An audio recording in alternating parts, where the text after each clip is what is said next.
Hello বন্ধুরা, তোমরা সবাই কেমন আছো? আশা করি তোমরা সবাই অনেক ভালো আছো। আমিও অনেক ভালো আছি। সো বন্ধুরা, আজকে আমি তোমাদের মাঝে নিয়ে আসলাম অসুর মুভিটি।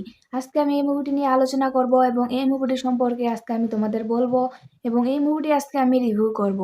সো বন্ধুরা, তোমরা আমার ভিডিওটি সম্পূর্ণভাবে দেখতে থাকো এবং আমার সাথেই থাকো।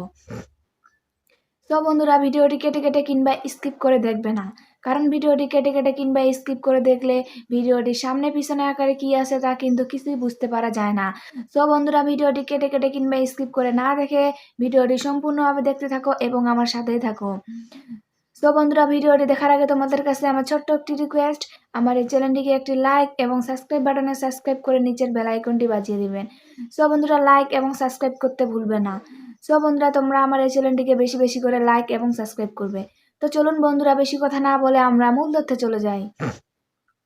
অসুর এই মুভিটিতে অভিনয় করেছিলেন জিৎ মদনানি এবং আবির চ্যাটার্জি এবং অভিনেত্রী হিসাবে ছিলেন নুসরাত জাহান। সো বন্ধুরা, এই মুভিটি ছিল 2020 সালের ভারতীয় বাংলা ভাষার রোমান্টিক অ্যাকশন থ্রিলার ফিল্ম, যা পায়েল ভট্টাচার্য ও রচিত পরিচালনা করেছেন। পরিচালকের মতে এটি ভাস্কর রামকিশোর ব্রাইজের প্রতি শ্রদ্ধা। তবে কাহিনীটি 2015 সালের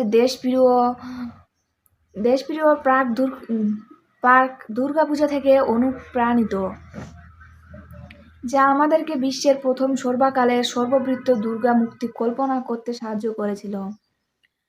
অ্যাকশন সিকোয়েলস ডিজাইন করেছেন সুনিও রদ্রিগেজ এবং মোহাম্মদ আমিন খবির। মূলত 2019 সালের ডিসেম্বরে মুক্তির জন্য সেট করা হয়েছিল। ছবিটি মুক্তি পায় 3 জানুয়ারি 2020। সো বন্ধুরা, এই মুভিটির পরিচালিত করেছিলেন পায়েল ভট্টাচার্য এবং মুভিটি লিখেছিলেন পায়েল ভট্টাচার্য। সো বন্ধুরা, এই মুভিটি সিনেমাগ্রাফি হিসেবে কাজ করেছিলেন সুপ্রিয় দত্ত, জয়দীপ বস এবং এই মুভিটি সম্পাদিত করেছিলেন মলয় লাহা এবং সঙ্গীত শিল্পী হিসেবে কাজ করেছিলেন বিক্রম ঘোষ, অমিত মিত্র। তো বন্ধুরা, এই মুভিটির পটভূমিতে কিছু অভিনয়ের কথা বলা হয়েছে। কিগান একজন শিল্পী, যিনি তার শিল্প এবং কাজ সম্পর্কে খুবই উৎসাহিত।